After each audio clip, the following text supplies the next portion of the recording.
Perfect. Perfect.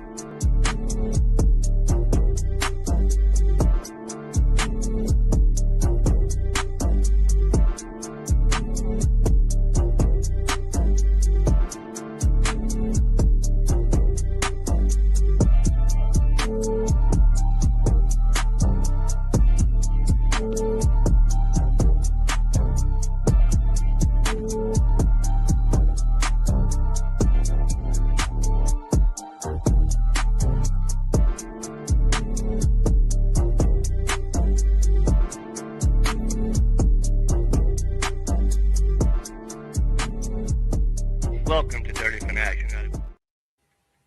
Falcon fans, Falcon Nation, what's going on? It's your favorite podcast here about the Atlanta Falcons, Dirty Fanatics United, bringing you another episode tonight about the Atlanta Falcons free agency splashes and what to expect for the draft upcoming. The Atlanta Falcons obviously did a lot of free agent signing the past 2 days, the past week. The Falcons have been busy on the phone. Ian Cunningham, Matt Ryan, a lot to talk about tonight here at DFU. So stick around because we have a lot of great topics and a lot of debates to talk about here in the comment section. Falcon fans, tap in, hit the like button, leave a comment, subscribe if you're new to the channel. We're on the road to 1K and cannot do it without you. I have my awesome panel of co-hosts tonight, Cody, Rick, David, and Philip, and I will be your host tonight. C Money, you can call me here at DFU. Hit that like button. Cody, what's going on, man, before we dive into the Falcon universe of all these great topics? What's going on? How's life treating you? And just how are we feeling about these Atlanta Falcons here, with week 2 in the free agency now?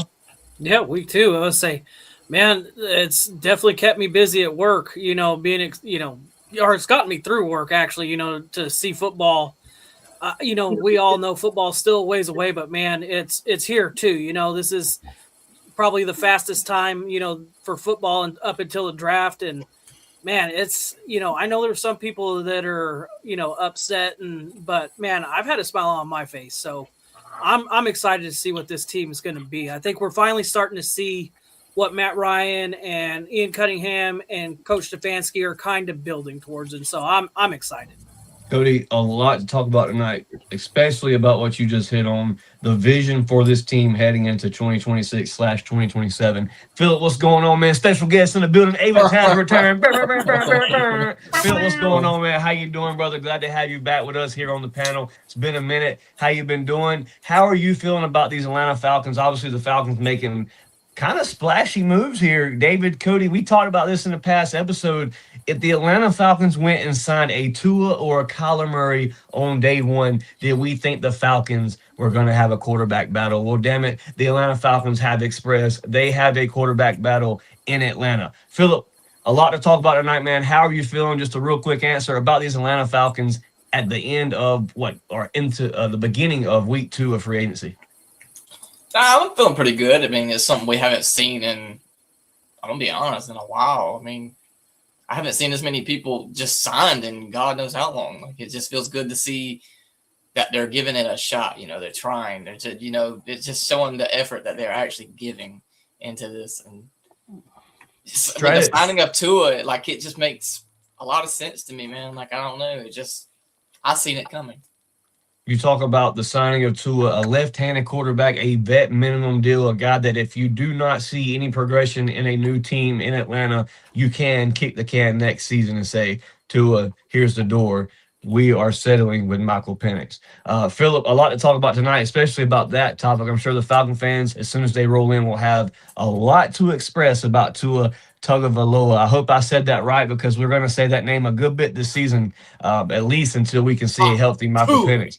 David, what's going on, man? It's been a minute since we talked some Falcon football. Been a full week here. It's Friday night. It's time to talk some Falcon football. How's life treating you? And how are we feeling, man, about the Atlanta Falcons now that we're starting to sign some free agents, some familiar faces? Some people happy, some people not so happy that the Falcons are retracing, as some call it. David, your thoughts about the free agency tender so far that the Atlanta Falcons have put here on paper? Well, all my friends always say that I'm always the silver lining in every cloud when it comes to the Atlanta Falcons. So, going into the season, I always Super Bowl or bust until it's not. But on a serious note, knowing that we saw the free agents and everything that was listed going into the season, the unrestricted free agents and everything. Pretty much knew that, it was going to be a rash of signings and everything, whether it be our own free agents or bringing in new players. But, with the new regime coming in, I kind of thought it would go like this in the early part of free agents. Not anything splashy, but, just trying to pick up some solid players, some more athletic players. After that, we saw the depth of this team after we had some front end, players get injured last year, having to trot out, our favorite linebacker. I'm not going to JT Bertrand, Guardian Cap. We'll just call him Guardian Cap, then. Guardian Cap, just out there and saw the depth of the team after we had those front end players get hurt. Everything was a little disappointing to see, but now I can see that they're going out after some more athletic people.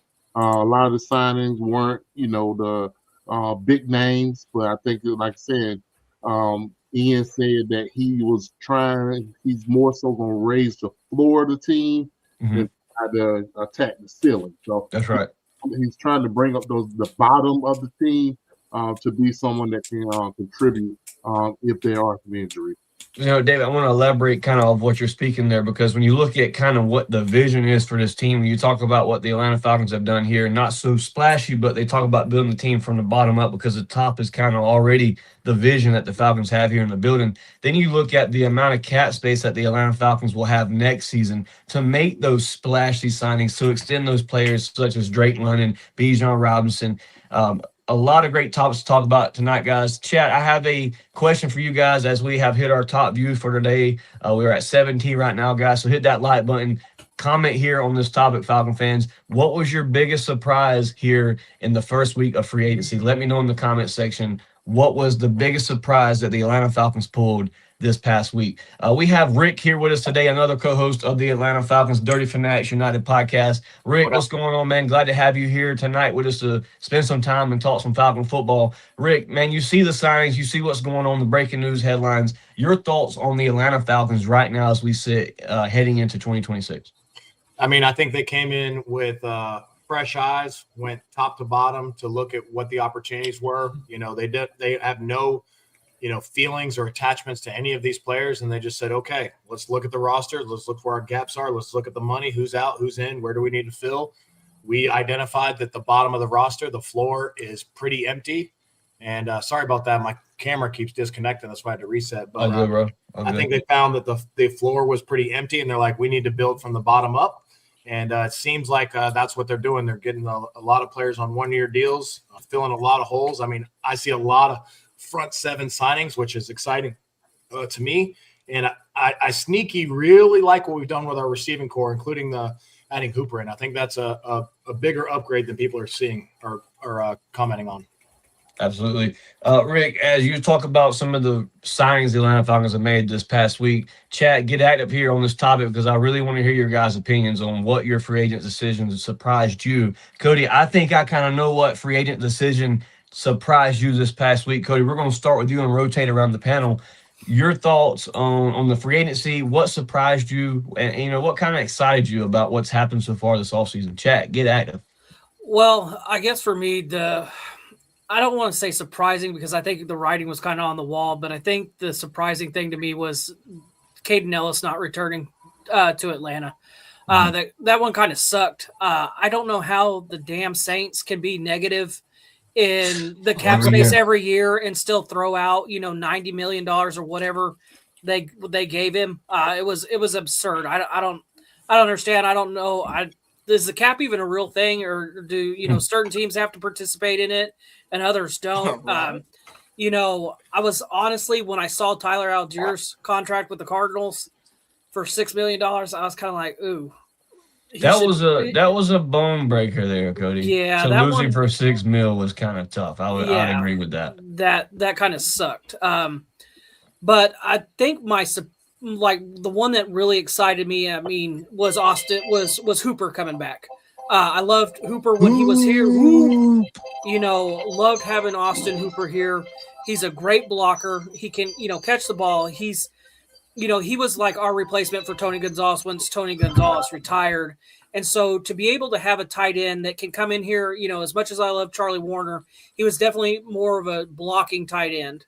And then you have Kyle Pitts on the opposite end of the spectrum there, where he's not a great blocker, but he can catch the ball. Now, the great news with Hooper is you get the guy that can block and can catch. And so now a lot of our offensive problems that we had, like when you saw Charlie Warner, it's like, okay, run and play. Oh, Kyle's in here, passing play. Now you can add Austin Hooper in, and now it's like, okay, are they running, they passing, because now you've got a guy that can do everything that a tight end should do, block, catch passes. So I think for me, Hooper was definitely the surprise because I don't remember hearing anything about him returning. I heard a lot more about Lamadez Zaccheaus coming back, but I never heard Hooper's name come back. So when they signed Austin Hooper back here, totally surprised, super excited. I think it made, our tight end room, 1,000% better, which was something that we absolutely needed to do. So now when you look at your tight end room, you're looking at a contract with Kyle Pitts, Austin Hooper, and I'm sure the Atlanta Falcons possibly bring in another tight end here to fill that tight end spot. Shout out to Southside Ricky. He said, "What's going on, everyone? Falcon Nation over everybody. Rise up, Southside. Glad to have you here tonight. All 23 live viewers, man. Y'all hit that like button. Leave a comment as Southside Ricky did here. He says, the move that surprised him, Cody, was the same move that surprised you, bringing Hooper back. I just didn't expect them to bring him back at all." When we talked about the relationships that Matt Ryan had on players, on their careers, when you look at Austin Hooper, when you look at Lamadez Zaccheaus, when you look at Tony Gonzalez, when you look at Julio Jones, Roddy White, the list goes on and on and on. These players had their best career with Matt Ryan in Atlanta. And you look at what kind of persuasion that Matt Ryan brings to a player in the NFL, that stature alone, I think, is what is going to help the Atlanta Falcons in the long run, getting players in the building, because just having that kind of guy at the head of the organization is a huge thing, a huge W for the Atlanta Falcons in that matter. Philip, the question goes to you. What free agent decision surprised you, whether that's a signing or that was a release? What move surprised you here this past week? I like the Jahan Dotson, man. And that's a guy that has speed, that hasn't been really given a shot that he should have. I feel like he could fill in a little bit of a big role, not really a huge role here in Atlanta, but something that can change his career. You see what I'm saying? Yep. This guy that's 25 years old, hasn't been passed around from Washington to the Eagles. Let's give him a chance to finally show what he can actually do. So, he was Phil, drafted 9 slots after Drake. So yeah, a guy like Jahan Dotson, a young cat, as you talk about, a guy that can still grow in Atlanta, that has still yet to maybe hit his peak in the NFL. I would have to agree too. Jahan Dotson was a great signing for the Atlanta Falcons when you were, you just released Darnell Mooney. You were looking for that receiver. All you had on your roster was a Drake London and a Casey Washington. Able to sign a Jahan Dotson, even the familiar face in Zaccheaus, Lamadez Zaccheaus. I don't think they've signed contract papers yet. I'm not sure about that. I'd have to check. But Lamadez Zaccheaus expected to sign as well. So you look at the receiver room, and guys, just off of what we've signed so far, I'm going to say the receiver room is better. Because when I look at the tight end situation, if the Falcons go sign another tight end, guess who's receiver 2? Kyle Pitts. In my opinion, because Austin Hooper can play that catching tight end role, that blocking tight end role. If you go get another one, you're playing a full man set, 12-man, what they like to call it in the NFL offense, when you have another tight end as well. Right. I think you see a lot more of the unicorn out wide. David, enough with what I see. Your thoughts on the free agency so far? Well, before I jump on my surprise, I want to speak on that. I do expect for the Falcons to run a lot of 12 personnel and let Kyle Pitts be that nightmare matchup that we've been heard about so much. You put 2 tight ends on the field. I would think that if they go nickel, that nickel receiver's corner is going to have to guard Pitts. If you go heavy and stay in your base, you got a linebacker on there. So I could see mismatch going on with that 12 personnel, using Hooper and, Pitts on the field at the same time. But, and speaking on the surprise, with what's going on with Pierce, I definitely thought that either Leonard Floyd or AK would be signed back, and we hadn't heard anything about either one of them, coming back. AK is an Eagle now, so that seems to be, it seems like a little, losing a little of the cohesiveness that we had with the defense. A lot of new faces going in there. Got to come in and learn. And the system was a good system last year, and you saw towards the end of the year the players and everything start playing a little more free, a little bit more fast, knowing what to do. And I think that may be a little, go backwards a little bit on there. And I still think we're going to have a good defense, but I did kind of think that we'd keep some of that cohesiveness between some of the players. And like we've lost some front end players, and Ellis is gone. David Onyemata is gone. AK. I don't listen. And I think this is a fact. I could be wrong, but I think the only player that retained here in Atlanta, other than the restructure of Troy Anderson and the re-sign of Lakel London, that's the only two players, and then Kyle Pitts.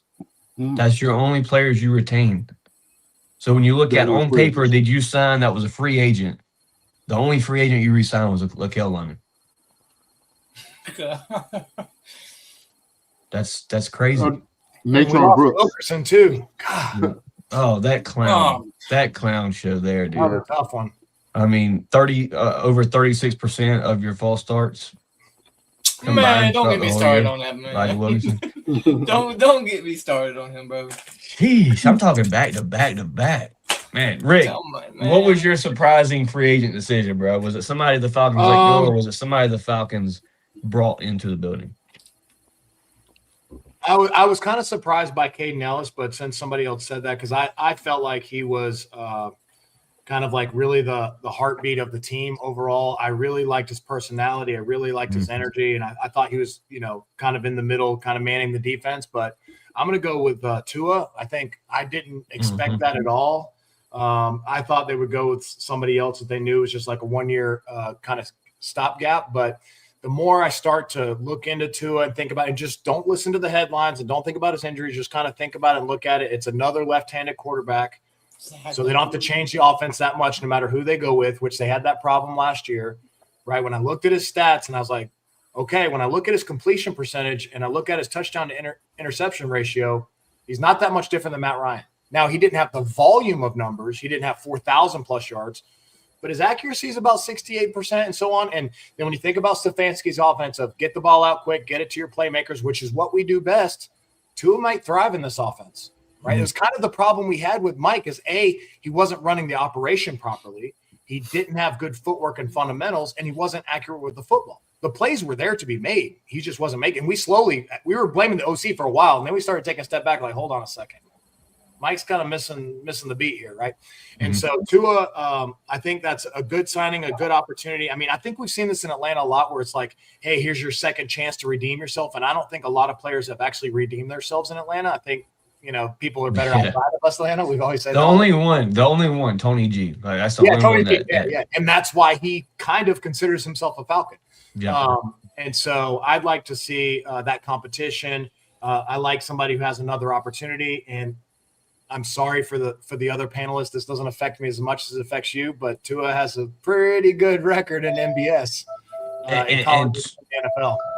Tua also has a very nice completion rate as far as in between the numbers and the low-key plays that Penix was just, at the young age, not quite making early in this league. And that's kind of what it takes in this league to win games. And that's a great topic to lead into because that was actually my next topic, Tua, the signing in Atlanta. What does this mean for Michael Penix? And before we get to that, I'll give you my surprise of the free agency. When the headline broke on my phone that the Atlanta Falcons were retaining Troy Anderson in Atlanta, I could have chunked that joker across the whole paper mill. I knew when the Falcons. You saw how, right? I didn't see the restructure number. I just seen that the Falcons restructured. So they didn't need to restructure because he's hurt, because he missed the entire season. It just got extended. So he's just like it's like a free signing. It's a free signing. It's a free signing. It's like his fourth year. He's like what do you call it? Red shirt. He like red shirt freshman. Shit. So it's really just like, all right, try again, reset. But So like, it's but like I who was telling knows? you, JT Bertrand or Anderson. Who do you want to try? I think I would take Anderson. But So, I'll take Leave the cap Anderson off on the bench Not- over Bertrand on the field. Abe is not my favorite player, as you can tell. My guy Southside Rican says Lakel London a dog, low key. Absolutely, dude. Red zone run pressure rate. He's a dog for sure. I like the Everybody receiver on the D Lakel. line last year. Oh, no. All of them. I'm telling you, bro. So now we're heading into the quarterback position that I think a lot of fans in the chat should have a lot to talk about. Chat, this question is for you and also the panelists here on the show. Cody, we'll start with you and rotate around the panel. Tua versus Penix. Who starts week 1?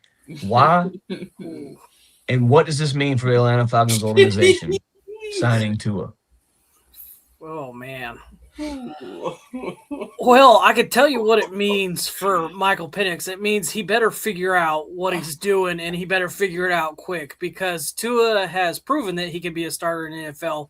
I know people kind of knock him because he can't throw the deep ball, but I mean, he's so good in between the numbers and, getting the ball out quick. I think the other thing people forget is that, our offensive line is not the Dolphins' offensive line, and he's going to be protected behind this offensive line. So for me, that tells me Penix better be ready for a quarterback battle.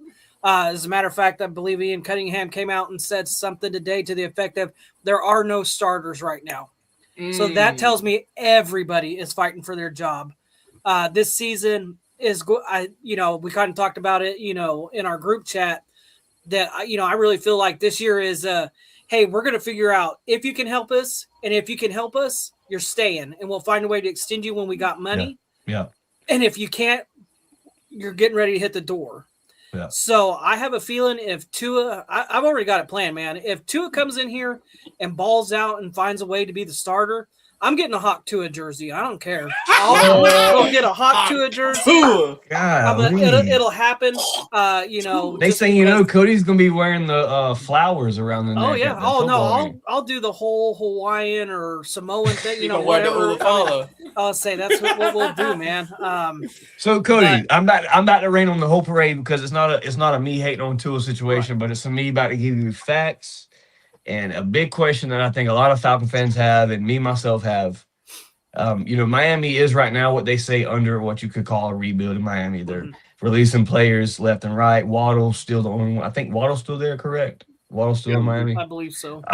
So I think, they're like kind of cleaning house right now as far as position players. Tyreek Hill, Tua. The amount of cap space that Miami just ate to release Tua Tagovailoa, a guy that has had concussions after concussions after concussions, a guy that's maybe one hit from retiring from the NFL. Why does that make him your quarterback in Atlanta? Because he's got the talent. I mean, that's plain and simple. He's got the talent to be your starting quarterback. So if you've got to get him a helmet that's this fucking big, go do it. Get the only quarterback wearing guardian cap. Guardian cap him. Put him in the juggernaut suit. I don't care. Can I just point out a little fact? He's undefeated in the bins, though. He is undefeated in the bins. He is undefeated in the bins. So I mean, just protect him and let him get a shot. Now, as far as who I think week 1, I'm still just not convinced. I think this signing tells me that they're not convinced that Penix is going to be ready to go week 1. Well, see, I don't think you could be. All right, so this is how I'm gonna put it, and I've talked to a lot of different Falcon fans. Shout out to Sterling Woods. I chat with Sterling Woods damn near every day about football, and so this is what I've kind of expressed and kind of how I feel about it. How could you expect a new regime to expect that a player that has that many ACL injuries in college, has another minor ACL injury just last year, has yet to play a full season in the NFL, did not draft this guy? Right. How do you kind of expect that coaching regime and that GM to walk in the building and say, "Yep, this is our guy because y'all drafted him in the first round, number 7 or whatever pick 8, whatever pick it was. This is the guy we're going forward with." I don't think you can. I think this was the best situation for Ian Cunningham and Stefanski to see for themselves, who who plays better in training camp. Now, the real question is Penix going to be 100% to completely battle at the full rate? That's what I'm worried about. Can Penix even battle right now at that early stage? And that's going to be the real question that we'll find out during training camp. And, to your point and to what Rick said, this regime is not married to Michael Penix. They did not draft this kid. And nor should they, I can't tell you how many times I got so sick and tired of hearing that Matt Ryan needed somebody behind him to push him for his job. So if that's the case, Michael Penix needs that guy too. Absolutely. So hopefully my thing is, man, I don't want to give up on Penix, not only because we drafted him so early, because I want the kid to succeed. I've seen, we've all seen the flashes of talent that this kid's got, and I think he could be your guy.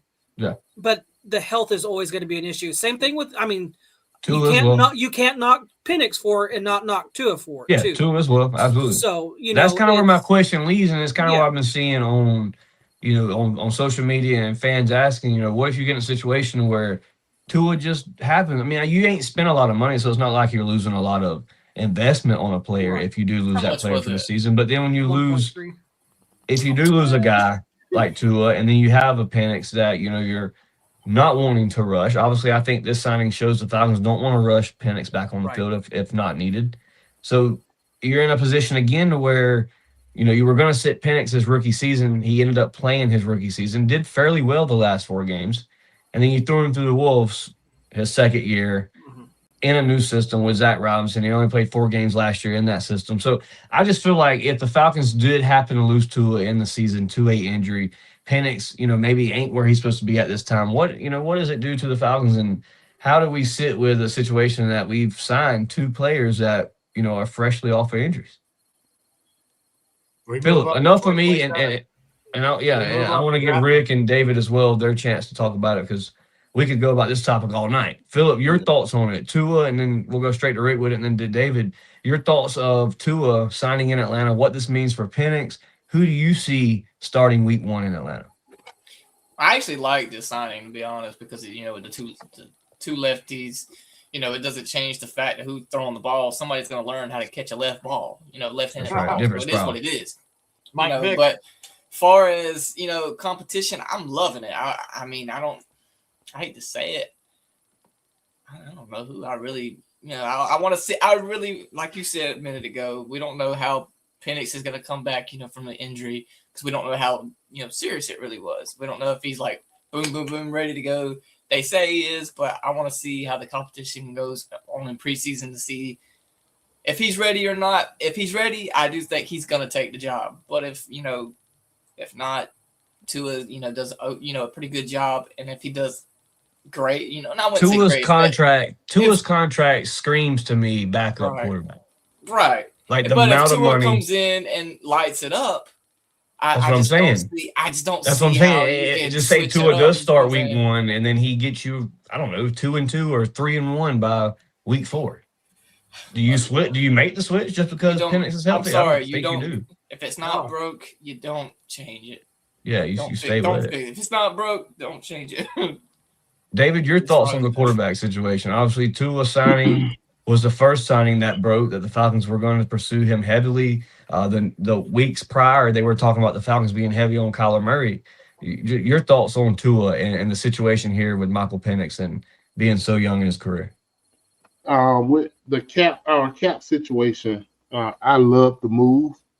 Bringing them in, you do have someone that's experienced, someone that can operate a professional offense. So you get him at $1.3 million. I think that was a no-brainer. Signing him, it really made a bunch of sense that you keep the money down in the quarterback room because you got so many other positions that you got to fill. We had to bring somebody in. It had to be a veteran came in. That everybody thought it was probably going to be Flacco because of his connection with Stefanski, but once I saw it broke and saw Tua got picked up, and then I saw the money that they got him for, I thought that made a whole bunch of sense. So we keep the dollar amount down for we had to sign Flacco. We weren't going to get him for less than 14.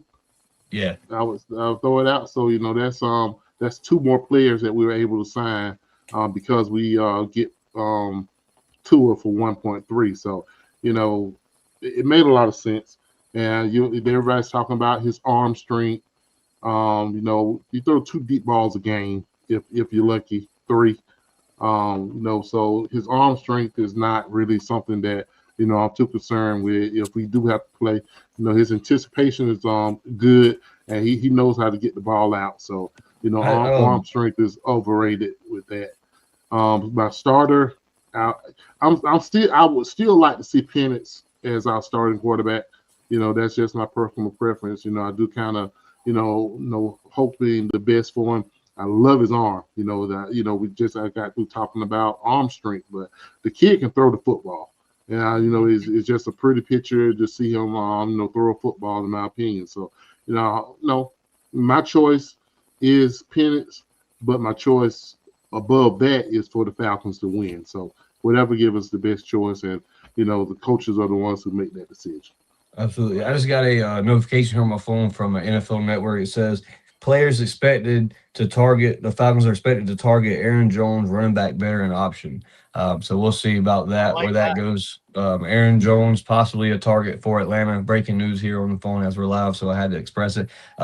Rick, obviously you've listened to all of us speak about it. Now it's your turn. How do you feel about the Tua situation? Obviously, you just spoke on it a little bit. What does this mean for Michael Penix in the future here? Is Penix the franchise quarterback, or is Tua the bridge quarterback? What do you think this situation is here in Atlanta? I don't think it really changes anything ultimately. I think any franchise that's in the situation we're in, where your quarterback's coming back from a major injury and you don't know if he's going to be ready. They said he's on pace. Yeah, of course he's going to say, yeah, I'm going to be ready by training camp. But they need to know, a professional billion-dollar industry with brand new coaches, I need to know I have a quality starter day one. So they went and signed Tua. I like it, actually, because for $1 million, he was free. He was free. Yeah. And you get let's be reasonable, a top 20 quarterback in the NFL for free to just take a chance. And if he starts and does great, okay, great. If he doesn't, and Michael takes, either way, it's going to work out. The only way it's not going to work out is if Tua gets hurt or he's garbage and Mike can't play and they're both a failure. That's the only, and then maybe we draft a top 3 quarterback. Maybe we get Chambliss in the 2027 draft. And so maybe it still does work out. So I just try to stay on the positive end of it. I think it's great, healthy quarterback competition. They're both left-handed. Tua has something to prove. Mike has something to prove. They're going to push each other. They're going to challenge each other. Mike's a vet.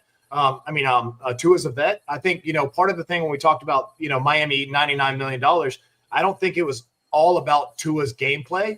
I think it had a lot to do with the stuff that happened in the media and him, the things kind of running the course and the culture, and they had a lot of issues. And we don't know if Tua was like, hey, man, I kind of need a fresh start here, because we saw what the media was doing to him, right? And people don't like Tua. I saw one of his videos or his answers to one of his questions, and they were talking about, are you happy? And he's like, hey, man, I go home to my kids every day playing a game I love. I'm going to be happy. And people took that as a negative. Yeah, but you just lost. There's more to life than just football. And that's all he was saying. Doesn't mean he doesn't care. Let me tell you, that guy won a national championship at Alabama and is an NFL quarterback. If you don't think he's competitive, you are lost, brother. Everybody in the NFL is competitive except for maybe Vic Beasley, who didn't really like football. That's all I know. You taking subtle shots, and we see it too. We read through that. And that's Pastor Vic Beasley. So yeah, no, exactly. I like Mike Penix. I fell in love with Mike Penix. I think me and Mike Penix, as far as the Falcons' relationship, are dating, but I'm not married to him. Yeah. Right? I want him to succeed. He's still my guy. I want to ride with 9, but if I want the Falcons to win. So, and Mike should understand that. Mike, being a Falcon, should want the Falcons to win as well. So you got to do what you got to do. Imagine, okay, just think about this. If Tua gets us to the Super Bowl and we win a Super Bowl, is Michael Penix going to be mad? No. Can't be. You know, Oh, and Tua won't be either. Tua won't be either. So I think it's a great opportunity for everybody all around for them to prove themselves. And again, if not, I see with the $100+ million we have, with all the draft picks we have, it might line us up for 2027 to take Chambliss or the quarterback from Texas or whoever. So I'm excited about it. So just looking at the free agency list, the Falcons obviously made 12 signings here so far. The Falcons have signed Tua, tight end Austin Hooper, receiver Jahan Dotson, receiver Olamide Zaccheaus, center Corey Levin, edge Azeez Ojulari, linebacker Christian Harris, linebacker Channing Tindall, punter Jake Bailey, kicker Nick Folk, cornerback extension Natron Brooks, and then the exclusive right free agent Elijah Garcia. Also, the Falcons are officially done with the Kirk Cousins era here in Atlanta. Falcon fans, you do not have to see Cody Keeler naked on the show anymore. Kirk Cousins is no longer in Atlanta. Sorry, I know everybody's disappointed in that. I'll find something else. I'll find something else. Look like Google missed a couple. Did he? Well, you're going to have your Samoan. You're going to have your Hawaiian Yeah, Samoan. there we go. My leg. There we go. Don't paint yourself brown, though. No, I can't do that. I know I'm too white to do that. And then you got I think Google missed Deshaun Hand and the guy with the funny name, Samson Obukum. Oh yeah, Samson Obukum edge. Yeah, that's right. Yeah. So the Falcons have signed 3 edges so far. And when I read through those, I was just like reading. I like to go on when they announce the signings or whatever. I like going into the comments and reading what their previous team fans say about them. Yeah. Most of these players, they're dogs, they're hard fighters, they're strong and tough, they're competitive, and so I'm excited about all these guys we signed. I think a lot of them seem like they had a lot of potential. They had a good year, got some injuries, kind of haven't, and now they're getting that opportunity to shine again. And then we added a lot of depth to our wide receiver core, a lot of veteran presence in a lot of positions. So, I mean, I'm excited about all those guys. And, man, the kicker.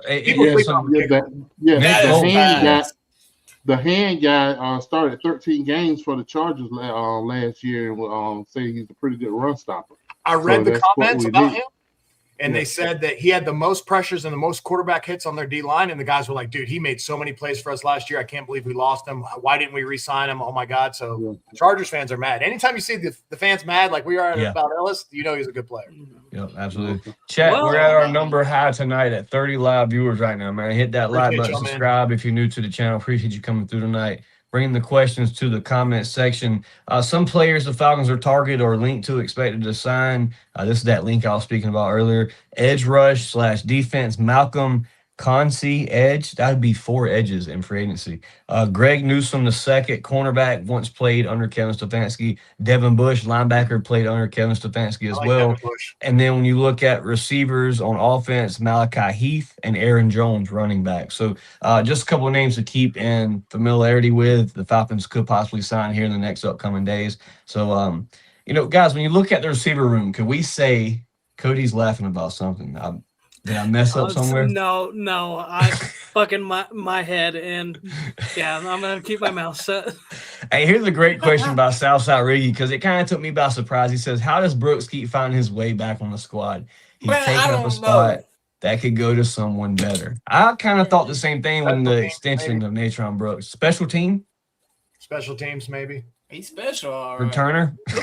God, I don't know. I don't know Southside. I really don't. The crazy thing is, guys, as much as I was so ready to write off James Pierce Jr., I don't know if the cops in Florida are Falcon fans, but I watched the video and I looked at it.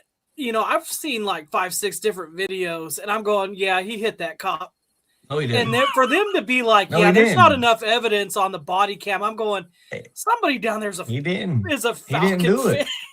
He didn't do it, dude. Holy shit. That day never happened. I'll say right here, baby. But seriously, though. But, he's still not in the green. He's still not in the green. No. But they said that's the most serious of the charges. Yeah, that was a 5-year charge. That was he still could do 2 or 3. Yeah. So, but from honestly, what I'm reading, if he does anything, it'll just be a suspension from the NFL. from what I'm seeing. Well, that's cool too. That's most likely good... probably a 10-game suspension, which is a slap on the wrist at this point. Like, it is. At this point, like, it makes me sick that I'm rooting for him to like get away. Dude, so let's talk about that here for a second. It should. I mean, it does. Yeah. I mean, it makes me sick. But at the same time, so the news broke out today on the radio channel that there was calls prior to the situation that happened in Miami. 7 to 8. Yeah, but let me tell you this. Like he had already been told not to even step foot on her residence. Yes, but listen, well, this goes back to them in college. They dated in Tennessee. He says there was 3 a years. whole bunch of stuff. There's also things where he was pulling the calls where he was at her door. He apparently supposed to be paying her back some money, $7,500, and he was doing it in person. Yeah. And she was allegedly, accusing him of trying to break in and this and that and the other. Yeah. But there's no evidence. So that's why it's still going on in investigation, because they don't know if she's the one lying or not, or telling the truth. Right. So they're digging in deep. I think it's him also hitting her vehicle. They're trying to say his lawyers are saying that she slammed on brakes and he ran into her. He flew 500 miles to go find her.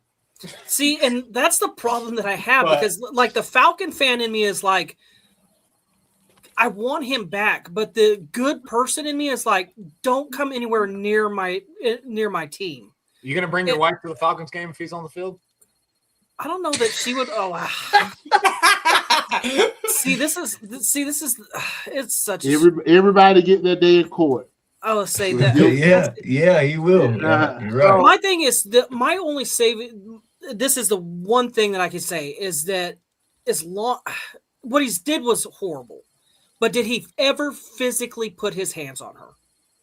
What he did was unacceptable, absolutely unacceptable. But arguing and yelling and screaming through the door is one thing. Physically touching and harming her is another. Right. That's what I want to know. Did you ever put hands on her?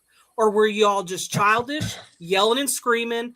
Could also be true. Yep. You know what I mean? It's just because I want to believe, I want to believe that he's not stupid enough to have put hands on her. At the end of it, dude, I just want a guy that can play football and go home in the off season, have a vacation, train, and then just come back and play football. Like that's all I want. I just want a 12-sack guy. You're Atlanta hero. Well, with it, right? You have all the opportunity in the world, brother. Fuck. Well, here you go. It's been Magic City. Just go to Magic City. Exactly. But Magic City. You're good. Like the NBA. But here's the thing: is he, maybe this is a hopefully if he do see himself back to the field, this is his wake up call. It's on the verge of losing what you've done your whole life. Mm-hmm. Your whole, you fought so hard to get to the NFL from playing football all the years of your youth to now where you're able to make money, and he's on the verge of losing all of that. Hopefully that's enough to wake him up to know that this is serious and he can't go around doing stuff like this. Right. So guys, the question. I think Falcons fans, trust me, I'm excited about JPJ. We've been waiting on him for 20 years. I get it. I totally get it. But we need to caution on the side of protecting our women. And he did some pretty crazy. And when you stack all of it up, where there's smoke, there's a little bit of fire. Right. So I would say, hey, I'm going to back off right now on JPJ if it all comes true. But I'm going to caution on the side of protect her and not get him back on the field. Right. And then if I'm wrong, cool, put him back on the field. But I'm not going to say, wait till it's too much stuff has come out, man. Exactly. And that's the problem I have is because this is the sick thing about this, the world that we live in is because how many times like Brian Banks, who spent 7 years in prison for false allegations. Absolutely. You know what I mean? And it's stuff like that it's sad that you can't just trust people anymore. Absolutely. That it has to play out in a court. That it's even something that's going on. But I think Rick's right. It's one of those things is like as much as I want to see him come back from a productive football side of it and get the help that he needs. Again, you got to take that step back and we're going to have to let this play out. Yes, absolutely. It sucks because I want the Falcons to win a It's Super the Bowl same way before I I feel about die, Tua. but you know, It's the same way I feel about Tua. Trust Right. me, I get it. The man has had 18 concussions or whatever it is, but like making crazy jokes about it, like this guy could die, bro. yeah. Yeah, absolutely, absolutely. Like, come on. Like dead ass one hit from it. Like it's not a joke. Like Have you at seen all. what happens to look at the WWE? Have you seen what happens to people who get these level of concussions? Yep. They murder their families.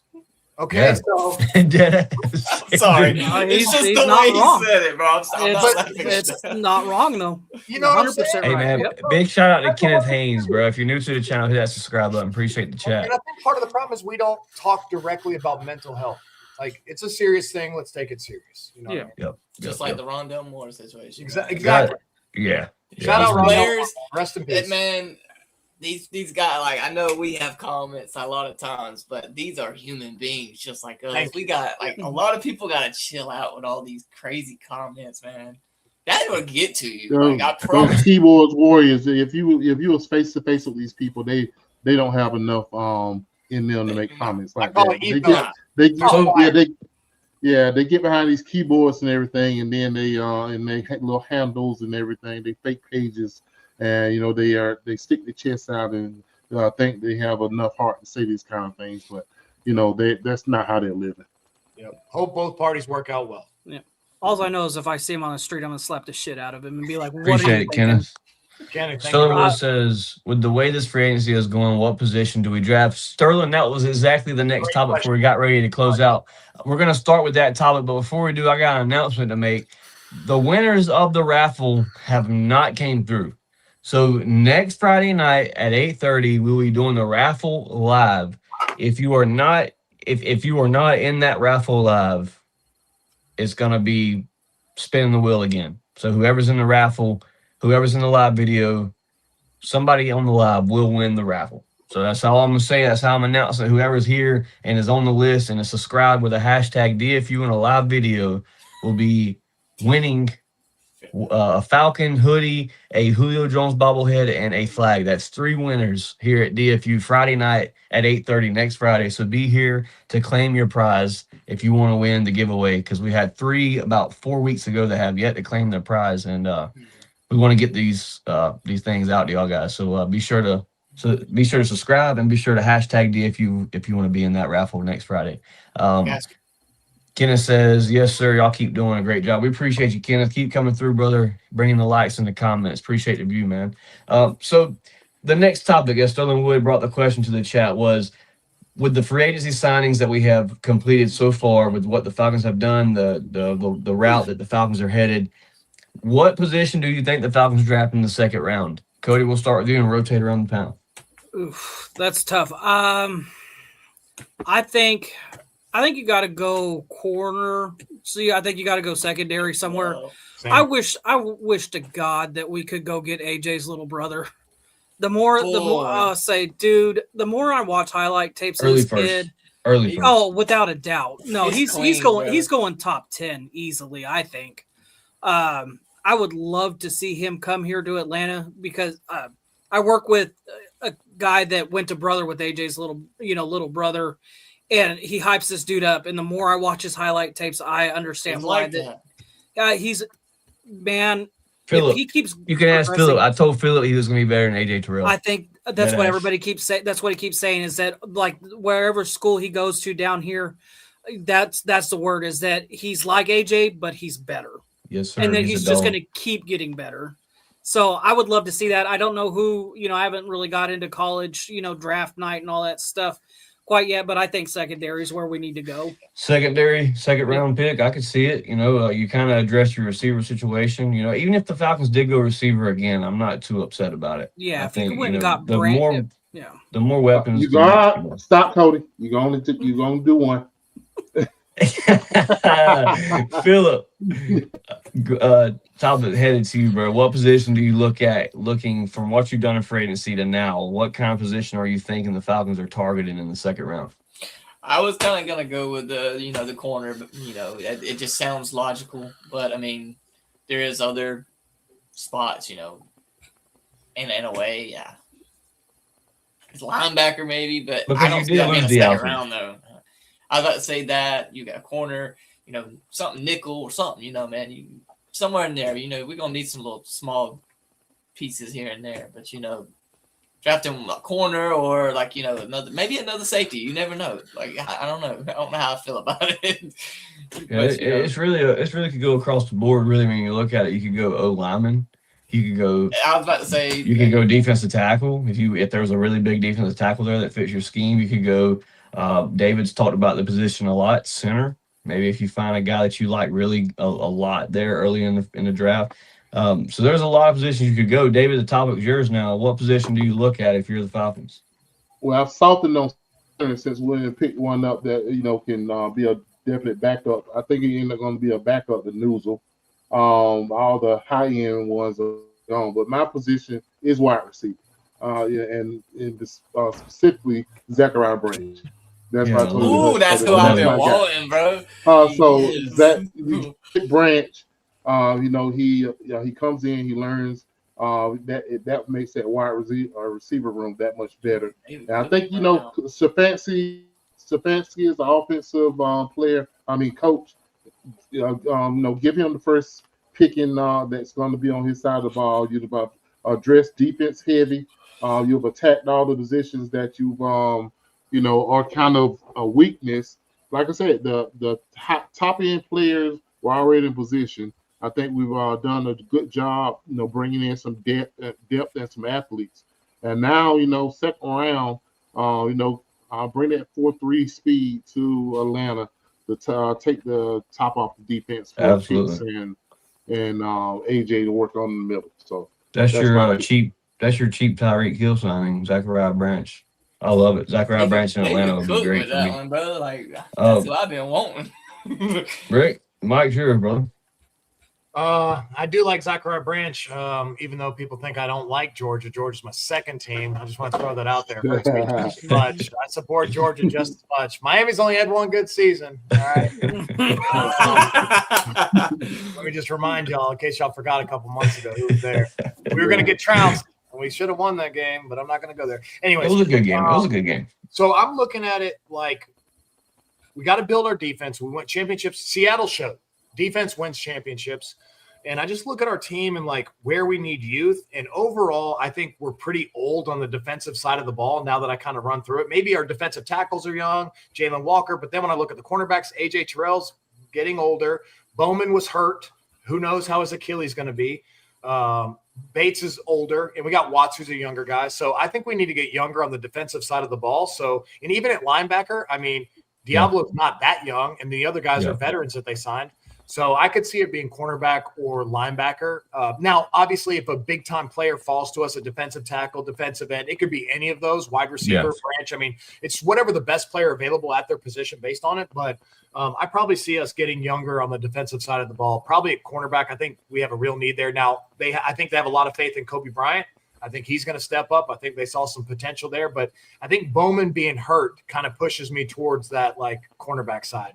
That's another guy that you're going to have to account for. If you don't know if he's going to be starting at the beginning of the season, you look at what you've done depth wise at the edge position already. You haven't really messed with a defensive tackle, linebacker here and there. You extend Troy Anderson for free pretty much. So linebacker position, Rick. That's kind of where I was leaning with it when the Falcons went and got Jahan Dotson, Alameda Zaccheaus, then they go get Austin Hooper, possibly seeing Kyle Pitts out wide again. So I kind of took it as that and was saying, okay, the Falcons are going to go get him a young stud in the second round at the linebacker position.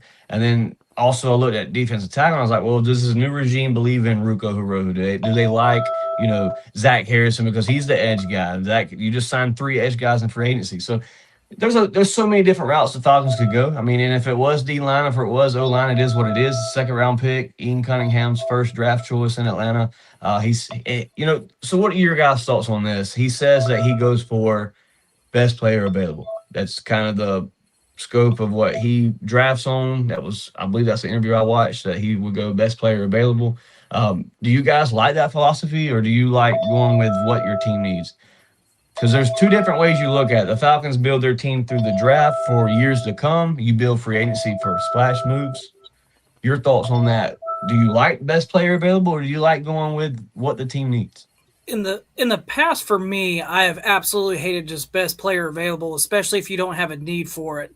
However, with it being Cunningham and the success that he's had with the, going and getting those type of guys and what the, results have been, with the Ravens and the Eagles obviously winning 2 Super Bowls. I'm going to trust him to do what he needs to do the right way. So if it was anybody else, I'm going, no, you absolutely need to go get best player available that fits your team's needs. But with Ian, it seems like he's got a really good feeling for best player available that helps your team out in the long run, even if it's not a specific need. So in this instance, because of who our GM is, I'm okay with best player available. Okay. So real quick, want to give a shout out to the Sports Nuts on Sports Nuts 176. What's going on, brother? Glad to have you here in the chat. Said Chase, how is it? Happy Friday, brother. You need to get back with me there, bud, and we'll figure out about that show that you mentioned in the chat. Definitely looking forward to the collab if you want to do so. Southside Ricky says, how long are we expecting Billy Bowman to be out? That I don't have much information on. They haven't released a lot about that. We'll have to see what comes. I'm sure press conference will start happening. People will start asking questions about players heading into free agency or out of free agency into the draft. Southside says we should look at Keontae Scott from the U. Cap for Life says, Miami Dolphin fan here. You guys are toast if you don't get an O-line.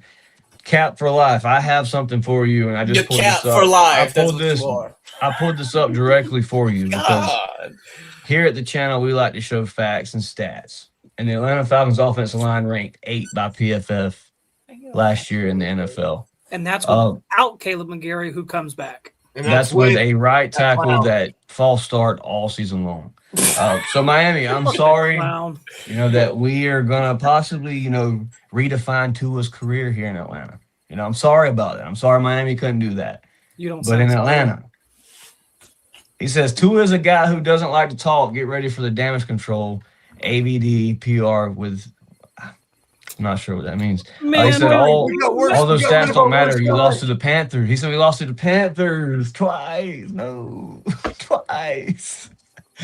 They were in the fucking playoffs. What do you mean? How far did the Dolphins get in the playoffs last year? They did beat us. I can't say shit. They beat us. I'm not even going to talk about it. I don't give a fuck what they And then they imploded. Okay. We had Zach Robinson as the offensive coordinator. I don't hear shit from nobody. Now we get to play him. I just want to know how far the Dolphins got in the playoffs last year. No, that is a serious question for Cat for Life because NFL fan. So glad to have your comments. I appreciate your view. I appreciate you coming through with the comments. I have a question for you actually about your team. Is Malik Willis the answer for Miami? That's the question. Is Malik Willis the answer for Miami? Southside Ricky says Ian Cunningham got the Midas touch. Pause. He's fixing the roster from the bottom up. David, you just talked about that, David. You said that you looked at a guy that Ian Cunningham was talking about how he would build up the roster for depth purposes. And now you see it in other fans such as Southside Ricky seeing it as well. The Falcons are finding what they want to be, finding that identity. And to the Miami fan in the chat, I don't believe Tua's the answer in Atlanta. I don't believe I think Tua is a cheap bridge quarterback. Who knows what he could be in Atlanta? Who knows what his career carries? But I think Tua is a cheap option for a new regime here in Atlanta while they wait for their rookie. Right. Technically not a rookie. He's a third-year player now. But while they wait for Penix to get where he's supposed to be, I think Tua is that bridge quarterback to – give a little competition in training camp. Yeah, we appreciate y'all paying that $99 million so that we can get a cheap year out of the we appreciate it. But like you were saying, that building up the roster from the bottom up, he said that he prioritized the trenches and making sure that is right, and we can see him doing that. He signed 12, 13 players, and I think was 6, 7 of them defensive linemen. That was 4 edges. Yeah. So at least 5 of them were defensive linemen. So we definitely built up some depth. I'm sure it's going to be a good rotation between those players and everything that he's he's signed. So looking forward to the season as usual. Just trying to see how this team comes together. We had a lot of questions to answer because we did have a lot of people that were unrestricted free agents and everything that we had to address and get them filled in. And I think they've done a good job, filling in those pieces, those holes. And I can really see this defense coming together. Unlike you all, I don't have such a problem with our secondary. I'm a Mike Hughes advocate. I think that he's done a good job, and I think he didn't get the credit that he deserved from last year. The guy's not a bad player. I think that he did a good job opposite AJ. Could we use an upgrade there? Yes, but I'm not afraid to send Mike Hughes back on the field opposite AJ. To me, it's more of like a depth thing. I'm just afraid if either one of them gets hurt, we don't have much. Right. It's not that I don't believe in Hughes. It's just like when we got hurt, we were getting burnt. That's what happened last year. And that's the same with the O-line. Same with O-line. Rick, we seen it in person at the Bills game. Yeah. I mean, it was bad. As soon as Jake Matthews went down. Yeah, was it Jake? Yeah, Jake went out. We were like, what happened? Yeah, trouble spots when Hughes went down, when Diablo went down, when Bowman went down. That little stretch in the middle of the season is what killed. That was the rough spot, and that was the hardest spot of the season, dude. That was the hardest, toughest of the season right there. So. And the fact that supposed to be, but we played the Miami Dolphins, so it's hard out there. Yeah, we beat the good teams, we lose to the bad teams. Yeah, it's crazy. You blow out the Bills on prime time. You damn near beat the Patriots. You lose by a point to the Patriots. Colts. I mean, the Colts in overtime by a touchdown. You beat the Rams in prime time. I forget that in prime time, a pick six on Matthew Stafford at home in the Benz. Like, was that at home? Or was that in LA? Was that no? It was at home. That was at home. I thought it was so it's like I mean, you were just so close last year to getting it right, and then you just didn't. You know what I mean? Like you beat the Jets, you beat the bum ass Miami Fins or whatever they want to call themselves. What do they say? We don't miss a kick against Tampa. We don't miss a kick against the Patriots. We don't. Yeah. So it's man, that first Tampa game, you should have said me and Cody, man. Oh, we're talking about mad as hell. Guys, we have reached our 1 hour mark here for the episode as the wife has got her hands full right now in the living room with the baby. So we're going to get ready to wrap this show up. Cody, we'll start with you, man, and rotate around the panel. Give me your shout-outs for tonight. And a pleasure, as always, talking Falcon football with you boys. Yeah, man. First and foremost, shout out to God. We're on the right side of dirt, as, Robert likes to say. So that's always good news, boys, that we get to sit here and talk about Dirty Birds. Shout out to y'all coming out on a Friday night, talking Dirty Bird football. I know we could stretch this thing for another hour and a half talking, signings and stuff. But it's always good to get on here and talk with the boys.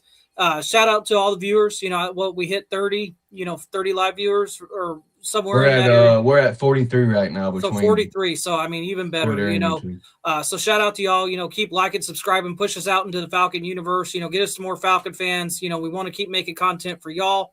Even shout out to the stray Miami Dolphin fan. Don't know where you came from, but hey, shout out. You found your way to the best Atlanta Falcon podcasts out there. So subscribe. You don't gotta be a Falcon you don't fan. have to like. Just respect the team. Subscribe. Yeah, if you just want to come out and talk a little bit of trash, whatever. But just remember, you didn't get any further in playoffs than we did.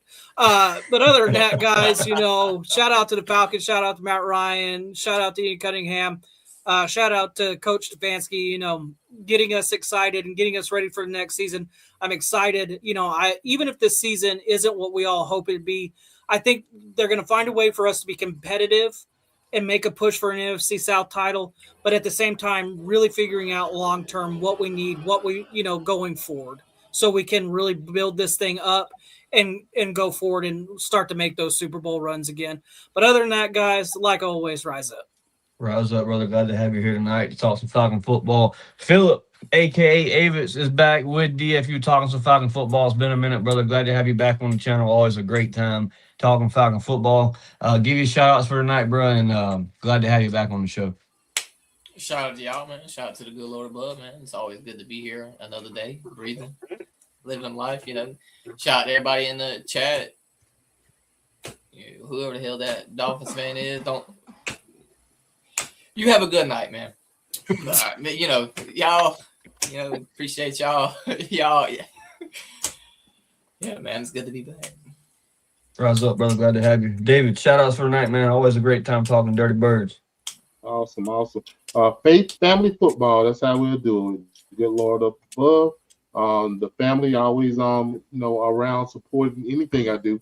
I always enjoy sitting down watching and listening to me talk Falcon football. The wife and everything. Everybody know that the Falcons are a passion of mine, and they always, either a jab here, a jab there for the people that aren't Falcon fans, and support from the ones that are.